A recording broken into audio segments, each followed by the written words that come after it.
Assalamualaikum warahmatullahi wabarakatuh. Salam sejahtera untuk kita semua. Saya akan menjelaskan materi pemasaran hasil usaha tani lahan basah dan gambut sebagai salah satu materi pada mata kuliah Manajemen Usaha Tani Lahan Basah dan Gambut. Setelah mendapatkan materi ini, mahasiswa diharapkan mampu menguraikan peran pemasaran usaha tani lahan basah dan gambut. Kemudian mahasiswa juga mampu memaparkan bagaimana mengelola pemasaran pada usaha tani lahan basah dan gambut, serta mampu mengaplikasikan perhitungan margin dan efisiensi pemasaran. Baik, kita mulai materi yang pertama, peran dari pemasaran usaha tani. Sebagaimana yang kita ketahui bahwa pemasaran berfungsi untuk menyampaikan produk dari produsen hingga ke konsumen sesuai dengan keinginan dan kebutuhan konsumen. Nah, aktivitas pemasaran membantu produsen untuk mengidentifikasi, mengetahui apa saja keinginan konsumen sehingga dapat dihasilkan produk yang punya nilai lebih bagi konsumen. Nah, dengan diidentifikasinya keinginan dan kebutuhan konsumen ini, maka produsen dapat menjawab pertanyaan-pertanyaan berikut yang merupakan dasar dari pelaksanaan produksi. Pertama, apa yang harus diproduksi, berapa banyak, kapan harus berproduksi, siapa yang memproduksi, siapa yang membuat pasar atau konsumennya siapa. Nah, dengan mengetahui jawaban dari pertanyaan demi pertanyaan ini, maka produsen dapat menghasilkan produk yang tepat sesuai dengan kebutuhan dan keinginan konsumen sehingga bernilai. Baik, ini gambaran dari peran pemasaran usaha tani. Di satu sisi, perkembangan persaingan dalam pemasaran semakin hari semakin besar. Kemudian, oleh karena persaingan besar, maka masing-masing produsen berusaha untuk membedakan produknya dengan produk pesaingnya yang sejenis. Kemudian akhirnya terjadi munculnya produk-produk yang kualitasnya tinggi karena setiap produsen berusaha untuk mengalahkan produk pesaingnya sejenis. Kemudian di satu sisi dari segi konsumennya, konsumen lebih peduli pada kualitas bahan konsumsinya, keamanan pangan ya, bahan pangan yang aman untuk dikonsumsi. Kemudian muncul lagi paradigma dari konsumen bahwa apa yang mereka konsumsi tidak menimbulkan dampak negatif bagi lingkungan, sehingga kegiatan produksi dari produk-produk yang mereka konsumsi itu aman. Oleh karena itu, dengan adanya pandangan-pandangan dari pihak produsen maupun konsumen tersebut, maka pada saat ini perhatian persaingan dalam pemasaran produk pertanian lebih berorientasi pada kualitas bukan pada jumlahnya. Sedangkan sebagaimana kita ketahui, masih banyak produk-produk atau komoditas pertanian yang sifatnya seragam dan tidak memiliki ciri khas, tidak bermerek, dan lain sebagainya. Oke, kemudian ini adalah gambaran bagaimana peran pemasaran usaha tani. Yang pertama, berdasarkan jenis produknya dulu. Kemudian dari jenis produknya meningkat ke kualitas produk. Jadi banyak produk-produk pertanian sejenis yang dihasilkan seperti saya jelaskan tadi, namun kemudian setiap produsen berusaha untuk meningkatkan kualitas produknya. Misalnya munculnya pertanian-pertanian organik dan sebagainya. Kemudian dari kualitas produk itu muncullah lagi karakteristik atau keunikan dari masing-masing produk yang berusaha diunggulkan oleh masing-masing produsen supaya produknya mampu bersaing dengan produk sejenis. Nah, karakteristik atau keunikan ini kemudian tidak hanya cukup dari uniknya produk, tapi juga didukung dengan adanya unsur jasa dan pelayanan. Nah, inilah perkembangan peran pemasaran pada saat ini. Nah, adanya unsur jasa dan pelayanan dalam produk maka berimplikasi pada apa? Pertama, diversifikasi produk dan iklan. Sehingga orang masing-masing berusaha untuk mengkomunikasikan produknya kepada konsumen bahwa produknya memiliki keunggulan dari segi kualitasnya, keunikannya, dan memiliki keunggulan dalam hal jasa dan pelayanan. Nah, kemudian untuk mencapai itu juga, maka produsen harus melakukan penanganan pasca panen yang terdiri dari kegiatan sortasi, grading, packing, serta branding atau pemberian merek. Nah, mengapa ini dilakukan? Tujuannya adalah untuk menciptakan nilai tambah produk supaya suatu produk itu lebih bernilai di mata konsumen dibandingkan produk yang sejenis yang saya sampaikan pada awal. Kebanyakan produk-produk pertanian itu bentuknya sejenis, seperti misalnya ya sayuran, sawi, kemudian terong, cabai dan lain sebagainya, itu adalah produk-produk yang sama sejenis. Nah, kemudian akhirnya muncullah sayuran hidroponik ya, untuk membedakan dari sayuran yang telah ada. Sayuran hidroponik memiliki keunggulan-keunggulannya sendiri walaupun ada kelemahan-kelemahan dari usaha taninya, misalnya memerlukan biaya yang lebih besar, perawatan yang lebih intensif dan lain sebagainya. Kemudian yang menjadi target utama dari pemasaran dengan memperhatikan dengan meningkatkan nilai tambah dari produk ini adalah persepsi konsumen, pandangan konsumen. Oleh karena itu, sangat penting bagi seorang produsen untuk memposisikan produknya di benak konsumen. Nah, bagaimana pengelolaan pemasaran pada usaha tani, lahan basah, dan gambut? Sebenarnya, pemasaran hasil usaha tani, lahan basah, dan gambut dimulai pada tahap awal perencanaan usaha tani, artinya sebelum dilakukan kegiatan budidaya. Karena apa? Pada usaha tani, lahan basah, dan gambut, seperti yang kita ketahui, komoditasnya, jenisnya terbatas, yaitu komoditas yang hanya cocok tumbuh di lahan basah dan gambut. Kemudian perlu penanganan tertentu dalam usaha tani, lahan basah, dan gambut, misalnya pemberian amelioran, pengelolaan air, dan perawatannya dan lain sebagainya, serta akses terhadap lahan basah dan gambut. Terkadang lahan basah dan gambut letaknya menjauhi dari pusat pasar, sehingga diperlukan pengangkutan yang dimana proses ini mengeluarkan biaya, sehingga nilai jual dari produknya harus memperhitungkan hal-hal tersebut. Nah, maka kembali lagi tadi, untuk perencanaan pemasaran hasil usaha tani, lahan basah, dan gambut dimulai dari tahap awal dengan menjawab ke 5 pertanyaan: apa, berapa, kapan, siapa yang memproduksi, dan siapa konsumennya. Nah, menurut Kotler ada 5 tahap proses pemasaran. Yang pertama adalah dimulai dari memahami kebutuhan dan keinginan pasar. Jadi ada 2 konsep dalam sudut pandang konsumen, yaitu need and want. Need adalah kebutuhan, want adalah keinginan. Nah, konsumen terkadang ada yang lebih mengutamakan kebutuhan, namun ada yang lebih mengutamakan keinginan. Menurut Kotler, kebutuhan itu adalah sesuatu yang memang secara biologis dibutuhkan oleh manusia, contoh makanan.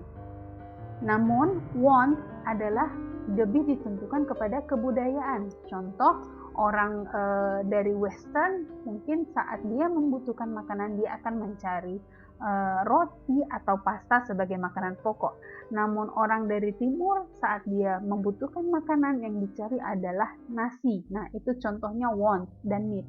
Need-nya sama-sama makanan, namun apa yang di want, apa yang diinginkannya itu berbeda antara satu kebudayaan dengan kebudayaan lainnya. Dan banyak faktor lainnya yang mempengaruhi keinginan tersebut. Namun perlu dipahami oleh produsen bahwa konsumen memiliki kebutuhan, namun dia juga memiliki keinginan.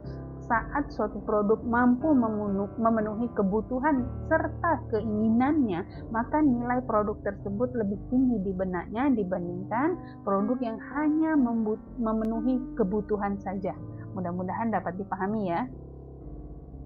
Oke, selanjutnya tahap kedua menurut Kotler adalah setelah kita mengetahui apa kebutuhan dan keinginan konsumen, selanjutnya adalah kita mendesain strategi pemasaran yang berorientasi pelanggan. Nah, pemasaran sekarang bukan hanya kita memutuskan apa yang akan kita tanam, contohnya pada pertanian ya, namun apa yang dibutuhkan dan diinginkan oleh pelanggan. Nah, selanjutnya kita mendesain strateginya. Keberhasilan pemasaran diawali dengan ketepatan identifikasi kebutuhan dan keinginan konsumen. Maka seorang pemasar itu harus mampu membuat strategi pemasaran yang dapat menjawab dua pertanyaan ini. Pertama, siapa target pasar kita? Yang kedua, apa nilai yang akan ditawarkan kepada pelanggan? Nah, oleh karena itu pendekatan strategi ini lebih dikenal dengan tahapan STP atau Segmenting, Targeting, Positioning. Ini pasti sudah kalian pelajari di mata kuliah pemasaran. Segmenting yaitu menentukan siapa segmen pasarnya, targeting adalah menentukan siapa target dari segmen tersebut yang dapat kita sasar, kemudian positioning adalah menempatkan produk kita di benak konsumen. Oke, kemudian tahap yang ketiga setelah kita mendesain tadi, kemudian kita juga mendesain bauran pemasarannya. Nah, ada 4P biasanya, tapi yang lebih luasnya ada yang menyatakan 7P, yaitu price, promotion, people, process, physical, product, and taste. Nah, alat yang digunakan bauran pemasaran merupakan alat yang digunakan oleh pemasar untuk menjalankan strategi pemasarannya, mencakup harga, promosi, aset fisik atau fasilitas ya, kemudian tempat, proses atau layanan dan pihak yang terlibat. Jadi people ini bukan hanya konsumennya tapi pihak yang terlibat. Artinya mulai dari produsen, distributor ya, perantara hingga ke konsumennya. Nah, menentukan setelah 7P ini kan masuk ke tahapan nomor 4, yaitu membangun hubungan dengan pelanggan dan menciptakan kepuasan pelanggan. Nah, hal ini dapat bermuara kepada loyalitas pelanggan. Nah, tujuan kita sebagai pemasar tentunya ingin mendapatkan konsumen yang loyal. Nah, sebagaimana kita tahu prinsipnya konsumen yang loyal itu lebih baik dibandingkan konsumen yang banyak tapi tidak berulang. Karena konsumen yang loyal akan selalu membeli produk yang kita jual. Oke, tahap kelima adalah menangkap nilai dari pelanggan untuk menciptakan profit dan ekuitas pelanggan. Nah, ini dapat berupa penjualan, pangsa pasar, serta profit. Nah, menciptakan, mohon maaf, ini seharusnya menciptakan profit dan ekuitas perusahaan atau produsen ya. Jadi dari tadi yang udah kita rintis tahap pertama, mulai dari mengidentifikasi keinginan, mendesain pemasaran, strategi pemasaran, kemudian mendesain bauran pemasaran, kemudian berusaha mendapatkan loyalitas konsumen, hingga akhirnya kita dapat mengumpulkan profit dari hal tersebut. Oke, bagaimana dengan produk-produk usaha tani? Nah, bisa usaha tani di lahan basah dan gambut, bisakah diterapkan kelima tahapan? Itu sangat bisa. Nah, sekarang produk usaha tani lahan gambut kelemahannya adalah biaya usaha taninya akan lebih mahal karena diperlukan penanganan khusus atau diperlukan perlakuan khusus pada usaha tani lahan basah dan gambut dibandingkan usaha tani secara umum. Oleh karena itu, pada produk-produk usaha tani lahan basah dan gambut sangat tepat sebenarnya diterapkan 5 tahap strategi pemasaran ini. Contohnya yang sudah dihasilkan pada saat ini yang saya ketahui adalah nanas madu di Desa Galang, Kabupaten Mempawah. dia mencirikan nanasnya adalah produk nanas unggulan yang khas dari daerah tersebut, yaitu nanas madu, dan sekarang masih dalam tahap proses labeling sehingga nanti bibitnya dapat dikembangkan dan didistribusikan kepada petani-petani yang lain. Jadi harus ada proses labeling dari instansi pemerintah sebelum bibitnya didistribusikan.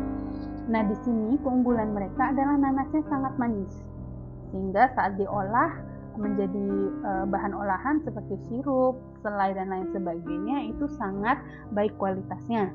Bahkan dimakan segar pun juga lebih enak rasanya dibandingkan nanas yang lain. Nah, dengan pendampingan dari pihak penyuluh pertanian di sana, maka mereka telah melakukan pembukaan usaha tani nanas madu yang bersifat organik dan telah mendapatkan label organik serta sedang dalam proses labelisasi bibitnya, sehingga tidak hanya menjual buah, mereka juga dapat menjual bibit kemudian. Nah, jadi nanas ini dijual dengan dikemas, itu fotonya dikemas dengan wrapping plastik ya, jadi dan diberi logo, dijual pada pasar-pasar modern. Kemudian produk lainnya tidak hanya produk usaha taninya yang dapat dipasarkan. Contoh selanjutnya adalah kebun agrowisata di Desa Rasau Jaya 3. Nah, mungkin beberapa dari kalian sudah pernah ke sana. Agrowisata Edu Park ya, yang terletak di Rasau Jaya 3 dekat dengan Taman Rajati. Nah, di sana mereka menjual konsep untuk bagi wisatawan agar dapat memetik sendiri, memanen sendiri buah-buahan yang ada di kebun agrowisata Edu Park tersebut. Nah, jadi semacam ekowisata karena dia menjaga kelestarian lingkungannya dan memperkenalkan usaha tani lahan gambut kepada masyarakat secara luas. Nah, jadi yang dijual di sini adalah wisatanya, bukan hanya produknya. Nah, ini adalah contoh-contoh produk usaha tani lahan basah dan gambut yang ada di Pontianak di Kalimantan Barat yang telah menerapkan prinsip-prinsip pemasaran dengan melihat kebutuhan dan keinginan konsumen. Oke, untuk usaha tani pada lahan basah dan gambut biasanya menuntut adanya eco-labeling, karena seperti yang kita ketahui, lahan gambut ini merupakan lahan yang sangat sensitif pengelolaannya ya. Tidak semua lahan gambut dan lahan basah itu dapat diolah untuk usaha tani, untuk kegiatan usaha tani.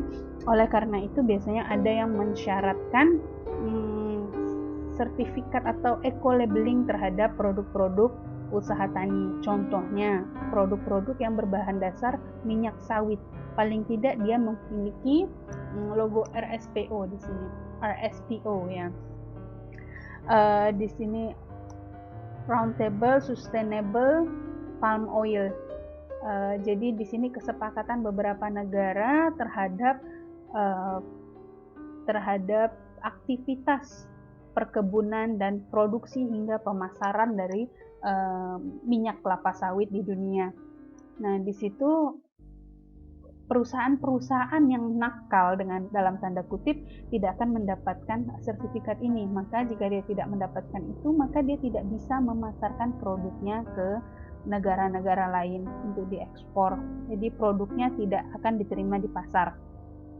Contohnya seperti itu ya. Jadi ada juga eco-labeling yang menyatakan organik dan lain sebagainya. Nah, apa yang tujuan saya menyampaikan ini adalah untuk produk-produk usaha tani lahan basah dan gambut akan lebih dipercaya jika dia memiliki eco-labeling. Karena dengan demikian masyarakat umum secara luas akan mengetahui bahwa produk yang dihasilkan aman bagi manusia, aman bagi lingkungan. Artinya diproduksi tanpa merusak lingkungan. Nah, ada beberapa produk juga yang di sini kebetulan tidak ada, yang logonya adalah menyatakan bahwa dia produksinya lahan sawit itu produksinya tidak mengorbankan habitat hewan liar seperti orangutan terutama, yang paling besar penurunan habitatnya, populasinya bahkan karena habitat berkurang akibat dari ekspansi lahan sawit secara besar-besaran.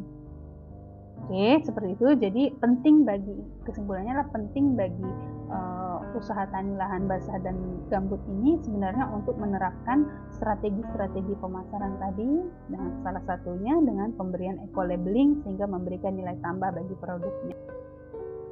Oke, kita masuk ke margin pemasaran.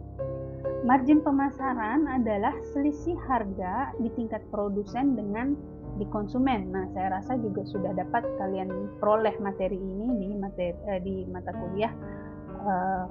kuliah pemasaran. Nah, kemudian margin pemasaran itu dapat dihitung dengan menghitung selisih antara harga di tingkat retailer atau pengecer atau penjual akhir yang berjumpa dengan konsumen dengan harga di tingkat petani.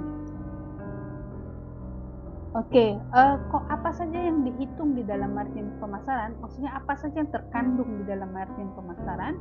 Yang pertama adalah marketing cost atau biaya pemasaran. Diartikan sebagai imbalan terhadap faktor produksi yang dipakai dalam proses pemasaran, terdiri dari upah, sewa, bunga, dan laba. Misalnya dari lada. Lada dibeli oleh agen dari produsen, ya, produsen jual ke agen. Nah, di agen ini pasti ada pengelolaannya. Biasanya yang saya tahu kalau lada dijual ke agen, lalu agen akan melanjutkan proses pengeringannya. Dari proses pengeringannya ada yang kemudian mengemasnya. Mengemasnya ada yang memberi merek atau tidak. Nah, bagi yang melakukan proses pengeringan pasti ada tenaga kerja, biaya tenaga kerja yang harus dikeluarkan. Bagi yang melakukan packaging pasti ada biaya terhadap packaging yang dilakukan tersebut. Nah, biaya-biaya yang dikeluarkan ini terkandung di dalam margin pemasaran, ya, selisih tadi. Kemudian marketing charges, yaitu ongkos atau imbalan terhadap kegiatan pemasaran yang dilakukan oleh para lembaga-lembaga pemasaran. Contoh tadi dari petani lada menjual ke agen.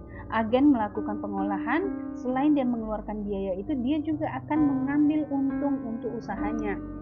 Nah, setelah itu dia menjual lagi. Nanti pedagang pengecer misalnya, ya, dari agen ke pengecer ini selain dia mengeluarkan biaya untuk menjual lada tersebut, dia juga akan men-charge atau mengambil keuntungan dari proses penjualan itu, sehingga yang harga dibayarkan konsumen itu selisihnya antara harga konsumen dengan harga yang diterima oleh produsen terdiri dari biaya pemasaran dan imbalan terhadap jasa dari masing-masing lembaga pemasar tersebut. Mudah-mudahan dapat dipahami. 3 pendekatan untuk menghitung margin. Yang pertama adalah kita dapat menentukan komoditi apa yang akan kita hitung, kemudian kita ikuti saluran pemasarannya dari komoditi spesifik tertentu tersebut dari produsen hingga ke konsumen. Pendekatan yang kedua adalah membandingkan harga pada berbagai level pemasaran yang berbeda. Misalnya membandingkan harga antara pemasaran di pasar inti, pasar induk, atau dan di pasar tradisional atau di pasar modern dan sebagainya. Kemudian yang ketiga adalah mengumpulkan data penjualan dan pembelian kotor tiap jenis pedagang. Nah, kita menelusurinya berdasarkan aktivitas dari setiap pedagang perantara dari produsen ke konsumennya. Itu 3 pendekatannya, ya, melalui komoditinya, melalui pasar yang berbeda levelnya, dan melalui pembelian kotor tiap masing-masing pedagang yang terlibat di dalam rantai pemasaran tersebut. Oke, kemudian tentang margin, perhitungan margin sangat tergantung dari biaya pemasaran yang dikeluarkan. yaitu terdiri dari biaya penyiapan, membersihkan ya, sortasi, grading dan lain-lain, biaya handling, bongkar muat biasanya ya, lalu unpacking, unpacking, lalu biaya produk yang hilang. Nah, untuk produk-produk pertanian seringkali terjadi penyusutan untuk produk-produknya. Misalnya bukan produk hanya hilang dalam tanda kutip, ada juga produk yang misalnya saat proses pengangkutan menjadi rusak karena sifat dari produk pertanian yang perishable ya, gampang rusak. Ada juga produk yang memang dia dapat mengalami perubahan sehingga tidak bisa dijual lagi, contohnya gula dan produk-produk olahan seperti itu. Jika handlingnya tidak tepat atau packingnya tidak tepat, dia dapat mengalami perubahan kuantitas, sehingga pengurangan kuantitas tadi dianggap sebagai biaya dari produk yang hilang atau rusak. Dan biaya transportasi pengangkutan. Khusus untuk usaha tani lahan basah dan gambut seperti yang saya sampaikan tadi, biaya transportasi ini menjadi penting karena biasanya lokasi dari lahan usaha taninya jauh dari pusat perdagangan. Kemudian yang kelima, biaya penyimpanan untuk produk-produk usaha tani yang dalam jumlah besar perlu dilakukan penyimpanan, terutama untuk usaha tani tanaman perkebunan ya, perlu dilakukan penyimpanan yang mengeluarkan biaya. Kemudian biaya processing. Nah, ini tergantung dari biaya jika diproses ya, tergantung dari biaya BBM, biaya depresiasi, upah dan lain-lain. Kemudian biaya modal karena untuk usaha tani yang punya yang merupakan usaha tani dalam skala besar biasanya memerlukan modal dari pihak eksternal, di mana penggunaan modal itu pasti ada biayanya. Dan bagi yang menggunakan modal sendiri, maka biaya modal ini dapat diperhitungkan sebagai opportunity cost. Dan biaya retribusi, biasanya dalam proses perdagangan dari produsen hingga ke konsumen pasti ada mengalami retribusi. Contohnya saja di pasar ada retribusi, kebersihan, keamanan dan lain sebagainya. Nah, ini dianggap sebagai biaya dalam proses pemasaran. Kemudian yang terakhir, efisiensi pemasaran merupakan perbandingan rasio antara biaya pemasaran suatu produk terhadap nilai produk tersebut. Nah, apa kriteria efisien? Kriteria efisien adalah jika hasil dari petani produsen kepada konsumen itu dapat disampaikan dengan biaya yang rendah. Kriteria yang kedua adalah mampu memberikan pembagian yang adil kepada semua pihak. Nah, jadi di sini seperti yang kita ketahui bahwa dalam proses pemasaran itu melibatkan beberapa lembaga pemasaran antara produsen dan konsumen, walaupun ada penjualan langsung antara produsen dan konsumen. Nah, di sini kita membicarakan rantai pemasaran yang dimana ada peran-peran pedagang perantara di antaranya. Nah, dikatakan suatu pemasaran itu efisien jika produk yang disampaikan dari produsen ke konsumen melalui pedagang perantara ini menghasilkan mengeluarkan biaya yang serendah-rendahnya. Nah, seperti kita ketahui prinsipnya semakin panjang rantai pemasarannya, semakin banyak pihak yang terlibat, maka biayanya akan lebih tinggi.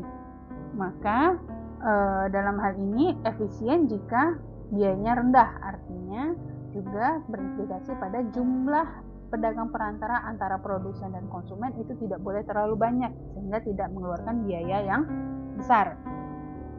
Yang kedua adalah memberikan pembagian yang adil kepada semua pihak. Adil di sini adalah apa yang mereka terima sesuai dengan apa yang mereka kerjakan. Contoh dari produsen lada tadi saya gambarkan. Dari produsen lada dia memproduksi, kemudian dia menjual kepada agen. Nah, agen ini ada yang melakukan pengeringan kembali, kemudian pengemasan, ada yang hanya pengeringan kembali. Tidak dilakukan pengemasan, tidak diberikan merek dan lain sebagainya.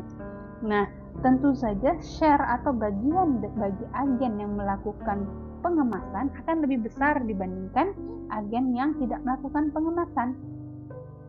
Nah, oleh karena itu dia seharusnya mendapatkan bagian atau share yang lebih besar jika dibandingkan dengan agen yang cuma melakukan pengeringan. Nah, itulah dikatakan adil di sini.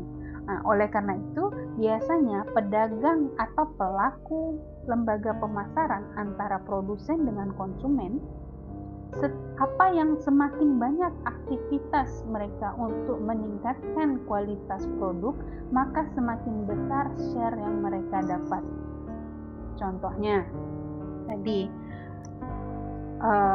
pedagang lada dari konsumen misalnya ke produsen, dari produsen ke agen, dia menjual 1 kilonya 50.000, nah, dengan biaya usaha tani dan lain-lain. Nah, kemudian agen dia melakukan pengeringan ulang, sortasi ya, jadi bulir-bulirnya lebih diseragamkan, grading, packing, bahkan branding atau pemberian merek, maka dia bisa menaikkan harganya lebih besar, misalnya menjadi 100.000 per kilonya, sehingga saat konsumen membeli itu merupakan barang yang memang sudah berkualitas sekali, tahan lama dan lain sebagainya, sehingga konsumen rela atau bersedia untuk membeli seharga 100.000. Nah, besarnya ini tadi diterima produsen 50.000, jika dikurangi dengan usaha tani mungkin keuntungan dia 10.000. Tapi agen yang dia melakukan banyak aktivitas itu, dari 50.000 yang dia dapat, mungkin saja aktivitas itu hanya bernilai 30.000, sehingga untung yang dia dapat 20.000. Nah, oleh karena dia melakukan banyak aktivitas dalam rangka meningkatkan nilai atau kualitas dari produknya. Nah, ini dikatakan adil karena apa usaha yang dilakukan, semakin besar usaha yang dilakukan, semakin besar share yang didapat. Pada kenyataannya di lapangan, terkadang petani adalah pihak yang paling banyak melakukan usaha ya, karena usaha tani melakukan budidayanya, namun mendapatkan share yang lebih kecil dibandingkan para pelaku usaha lainnya. Inilah yang menjadi permasalahan kita, sehingga tidak memotivasi petani untuk memproduksi dengan lebih baik. Oke, kemudian dua jenis efisiensi pemasaran, ada efisiensi operasional dan efisiensi harga. Efisiensi operasional yang mengukur produktivitas pelaksanaan fungsi pemasaran dari produsen hingga ke konsumen akhirnya. Jadi yang diukur adalah apakah produktif atau tidak dari fungsi pemasaran dari produsen, agen, pedagang hingga ke konsumen. Kemudian jenis efisiensi yang kedua adalah efisiensi harga, yaitu bagaimana harga pasar mencerminkan biaya produksi dan biaya pemasaran secara memadai pada seluruh sistem pemasaran yang ada. Jadi mengukur harga pasarnya terhadap biaya produksinya dan biaya pemasaran, apakah sesuai atau tidak. Gitu ya, bisa dilihat dari harganya, bisa dilihat dari produktivitasnya. Jadi ada dua pendekatan dalam mengukur efisiensi pemasaran. Oke, lalu efisiensi dapat dicapai melalui dua pendekatan. Yang pertama adalah dengan mengurangi biaya perlakuan pada fungsi-fungsi pemasaran tanpa mengubah manfaat. Jadi perlakuan-perlakuan yang tidak perlu itu tidak harus dilakukan. Selama perlakuan itu tidak signifikan dalam meningkatkan manfaat atau dari produk, maka sebaiknya tidak dilakukan. Sehingga artinya di dalam melakukan proses pemasaran perlu dilihat apakah upaya yang dilakukan untuk meningkatkan kualitas sebanding antara biaya yang dikeluarkan dengan kualitas yang ditingkatkan. Kemudian yang kedua adalah meningkatkan nilai atau kegunaan suatu produk dari proses pemasaran tanpa meningkatkan biaya pemasaran produk tersebut. Nah, pendekatan yang kedua, nilai dari barang itu sendiri yang ditingkatkan supaya biaya-biaya yang dikeluarkan itu dapat tertutupi dengan tingginya nilai dari produk yang dihasilkan. Oke, demikian yang dapat saya sampaikan dalam presentasi materi pemasaran hasil usaha tani lahan basah dan gambut ini. Semoga dapat dipahami dengan baik, dapat bermanfaat. Lebih kurangnya saya ucapkan mohon maaf. Wassalamualaikum warahmatullahi wabarakatuh. Salam sejahtera untuk kita semua.